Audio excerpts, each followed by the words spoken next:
हाँ जी, completely randomised design का क्या मतलब है? कम्प्लीटली केवल रैंडमाइजेशन का प्रिंसिपल इसमें ध्यान से यूज किया है और ये सिंपलेस्ट है सारे डिज़ाइनों में। It is based on maximum observation और उसमें हम मैक्सिमम नंबर ऑफ ट्रीटमेंट ले सकते हैं, मैक्सिमम हम इसमें ऑब्जर्वेशन ले सकते हैं। इसमें रैंडमाइजेशन और दूसरा रेप्लिकेशन तो हर जगह सभी डिज़ाइन में हम यूज़ ही करते हैं। In this design the treatment are allocated at random to the experimental unit over the entire experimental material. जैसे हमारे पास क्या है कि हमारे पास इस तरह से लेआउट है, पहली लाइन में पहले सैंपल में 4 हमारे पास वो हैं डॉग हैं, दूसरी में भी और तीसरी में भी 4 है सेम टाइप के। अब हमने इनको क्या है ABC 3 टाइप्स की दवाइयाँ देनी हैं, तो इसको एक पर्ची में डाल लिया, इसको दूसरी पर्ची में और तीसरी पर्ची में डाल दिया। कोई भी ऐसे हमने इसको ऐसे डाल के फिर कोई भी उठाई एट रैंडम, मैंने यहाँ रखा, उसको खोल के देखा B मिली, फिर खोल के देखा C मिली और फिर खोल के देखा A। और जो हमारा वन वे था उसमें हमने डायरेक्ट ऐसे ये रैंडमाइजेशन यूज़ नहीं की थी, ABC सीधी कर दी थी। अब लेकिन यहाँ हम रैंडमली इम्पोज करते हैं, रैंडमली प्रोवाइड करते हैं किसको, ये सारे डॉग हैं जो सैंपल है उनको। ऐसे नहीं कि यही वाला ट्रीटमेंट पहले वाले को A ही देना है दूसरे को नो, इस तरह से हमने ये जो है रैंडमली दवाइयाँ इनको दी हैं। तो this is the completely randomization. Observation कितनी भी हो सकती हैं, ट्रीटमेंट कितने भी हो सकते हैं, इस पर कोई भी रिस्ट्रिक्शन नहीं है। ठीक है, तो अब ये ओवर द इंटायर, ये बोला था ना entire material. Let us suppose that we have v treatment और हमारे पास IH ट्रीटमेंट हम किसी को दे रहे हैं, कितनी बार रेप्लिकेट करें R टाइम, तो I इंटू में I जो है I इंटू में N, यानी कि I वेरी कर रहा है फ्रॉम 1 to N। और उसके बाद then the experimental material is divided into N is equal to summation RI experimental unit and the. जैसे हमारे पास है ये किस तरह से बन गई कि हमारे पास जो फर्स्ट है 1 फ्रॉम I कहाँ से तक है हमारे पास, I फ्रॉम 1 to 3 यानी कि 3 सैंपल हैं। और जो J है, जो J का मतलब हमारे फर्स्ट में 4 सैंपल हैं, दूसरी में भी 4 सैंपल हैं, तीसरी में भी 4 सैंपल हैं। और जो हमारे पास ट्रीटमेंट है उसको हमने V से नाम दिया है। और रेप्लिकेशन ये क्या है R1, 1 बार, 2 बार, 3 बार, 4 बार। तो इस तरह से हम 4 इंटू में 3 को मल्टीप्लाई कर देते हैं तो 4 तिये 12। हमारे पास रेप्लिकेशन का मतलब आपको समझ गए हैं कि कितनी बार हमने कितने लोगों को दी है। Randomization ensure the extra. अब रैंडमाइजेशन से हमें पता लगता है कि किस तरह से हमारा ट्रीटमेंट का इफ़ेक्ट ही हम देखने चाह रहे हैं। पर्टिकुलरली हम जो है असाइनमेंट जो है असाइनेबल कॉजेज है उन्हीं का इफ़ेक्ट देखना चाह रहे हैं। If each treatment are repeated equal to number of time, तो हम इसको कहेंगे कि कितनी बार R बार। सब बराबर भी हो सकते हैं, जैसे ये 1 2 3, लेकिन इसमें ऐसे ये वाली ऑब्जर्वेशन ना हो, अलग भी हो सकते हैं। ये सैंपल साइज ज़रूरी नहीं सारे बराबर हो, तो इसीलिए वो कह रहा है कि ये ज़रूरी नहीं। अगर हम प्रोवाइड करना चाहें तो एक जैसा भी R टाइम भी दे सकते हैं और अलग भी टाइम दे सकते हैं। तो इस तरह से each group randomization gives every group R unit an equal chance of receiving R। तो यह है रेप्लिकेशन का मतलब यूनिट, और V ट्रीटमेंट दिए गए, V इंटू में R कर देते हैं तो हमारे पास टोटल नंबर ऑफ ऑब्जर्वेशन। इसमें टोटल नंबर ऑफ ऑब्जर्वेशन कितनी है, 3। तो हमारे पास दवाई है और हर एक में 4 है, 4 इंटू में 3 कितनी ऑब्जर्वेशन होगी 12। तो इसीलिए इसने ऐसे ही मल्टीप्लाई किया हुआ है R इंटू में V ट्रीटमेंट इंटू में ये, तो टोटल नंबर ऑफ साइज हमारा आ जाएगा कि टोटल हमें कितने सैंपल में ऑब्जर्वेशन चाहिए। In general, equal number of replication for each treatment should be made except in particular case। लेकिन कई बार हमें क्या है, ज़रूरी नहीं कि हम ये हमेशा सेम ही रखें। तो कई बार हमारे पास जैसे है A दवाई तो 50 mg की है, ये 100 mg की है, तो हमें ये वाली जो है B 2 बार रिपीट करनी पड़ सकती है, ऐसा कुछ नहीं है। वैसे हम ट्राई करें कि सिंगल डोज ही प्रोवाइड करें, हम यहाँ पर 100 mg की ही ट्राई करें। लेकिन अगर ये नहीं है तो 50 की दी, दूसरे ग्रुप को भी 50 की दी, तो इसको हम क्लब कर लेंगे। ठीक है, तो इस तरह से वो ये कह रहा है कि ज़रूरी नहीं आप सेम वो रखें, कई बार वेरिएशन भी हो सकता है। किसी दवाई 50 mg में काम चलता है और किसी का 100 में, तो इस तरह से भी देनी पड़ सकती है। Some treatment of greater interest, क्योंकि किसी कोई ट्रीटमेंट का हम ज़्यादा ही इफ़ेक्ट देखना चाह रहे हैं than other where the practical limitations जैसे हैं इसकी। अब इसने क्या कहा है कि वैसे प्रैक्टिकली जब हम इस तरह से वेरिएशन करते हैं थोड़ी सी दिक्कत होती है, बट ऐसा भी करना पड़ सकता है। अभी हम एक सम करेंगे जब उसमें बताऊंगी मैं। CRD की एडवांटेज क्या है? कम्प्लीटली रैंडमाइज्ड की maximum number of experimental unit है since all the experimental material can be use. अब ये क्या कह रहा है कि CRD कम्प्लीटली रैंडमाइज्ड डिज़ाइन में मैक्सिमम नंबर ऑफ यूनिट्स हम यूज कर सकते हैं, इसलिए हमारे पास एक्सपेरिमेंटल मटेरियल भी बहुत सारा यूज हो जाता है। The degree is very the design is very flexible, और यहाँ जो है ना डिग्री भी ज़्यादा हो जाएंगी। n साइज़ बड़ा होगा तो n-1 भी बड़ा होगा, और जैसे साइज़ बड़ा होता है तो थोड़ा सा हमारे पास उसके रिजल्ट भी देखने में अच्छे मिलते हैं।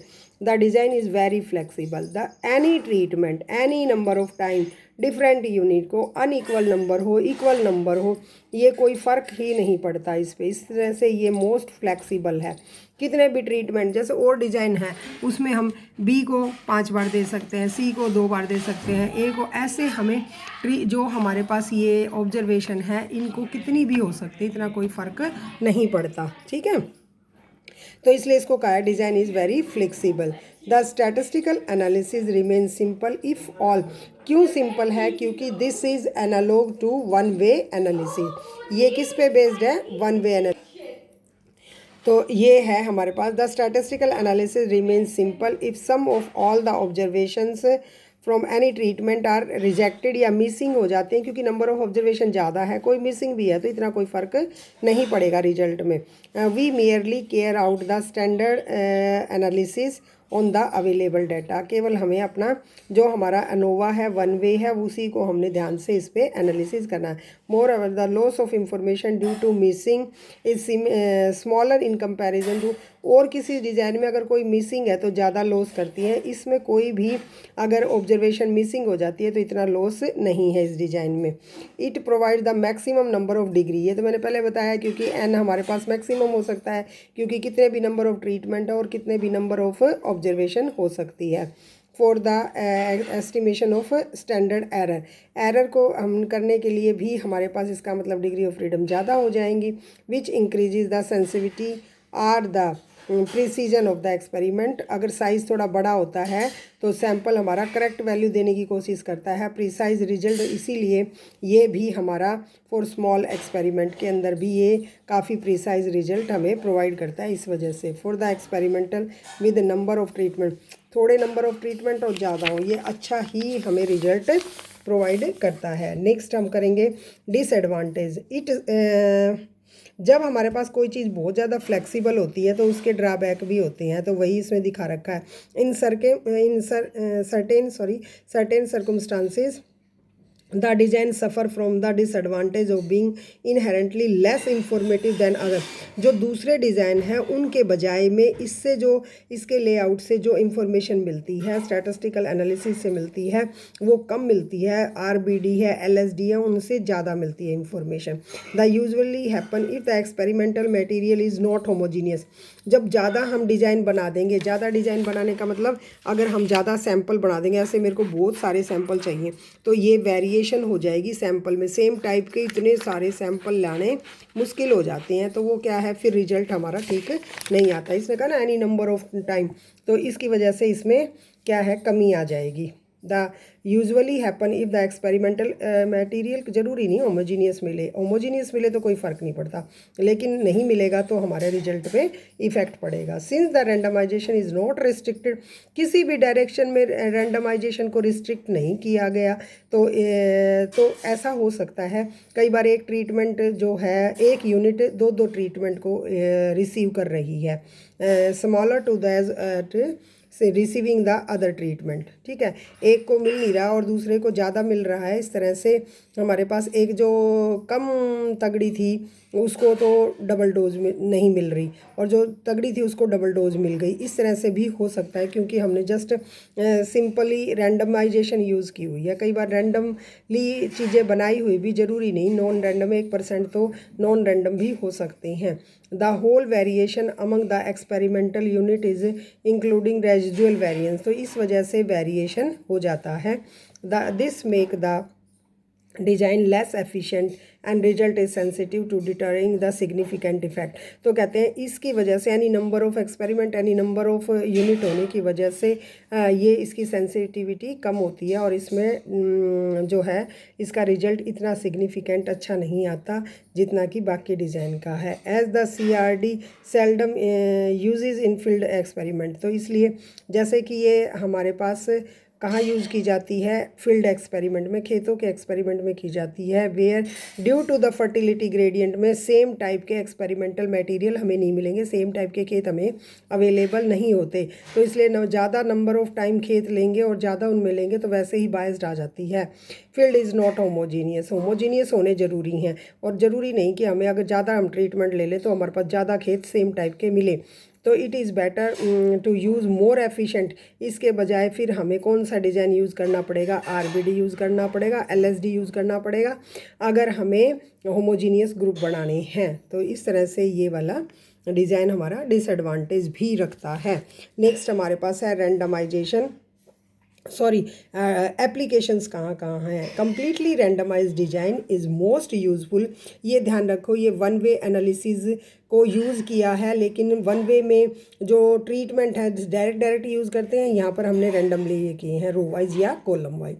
Is most useful laboratory technique, सबसे ज़्यादा यूज़ होती है, क्योंकि लैब में हम कितने भी सेम टाइप के बीकर लेके और उनके अंदर हम दवाइयाँ डाल सकते हैं, सेम टाइप के केमिकल डाल सकते हैं, रिएक्शन करा सकते हैं, और मेथडोलॉजिकल स्टडीज़ हैं उनके अंदर भी यूज़ करते हैं। In physics, chemistry, biological experiment में, इनमें सब में इसका यूज़ किया जाता है।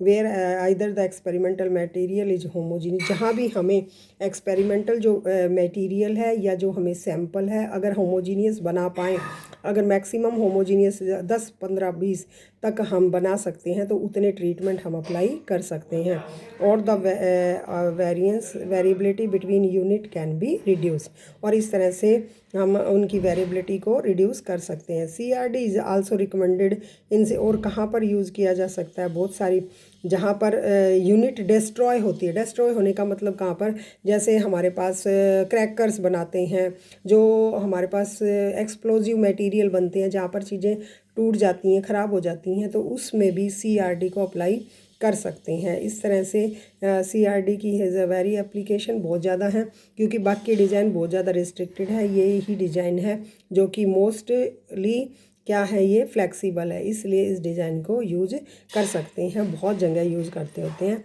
नेक्स्ट बाद में करेंगे, फिर मैं एक बार लिख के स्टेप दिखाऊंगी, फिर आप इसको एक्सप्लेन करना, यहाँ तक आप कर लीजिए।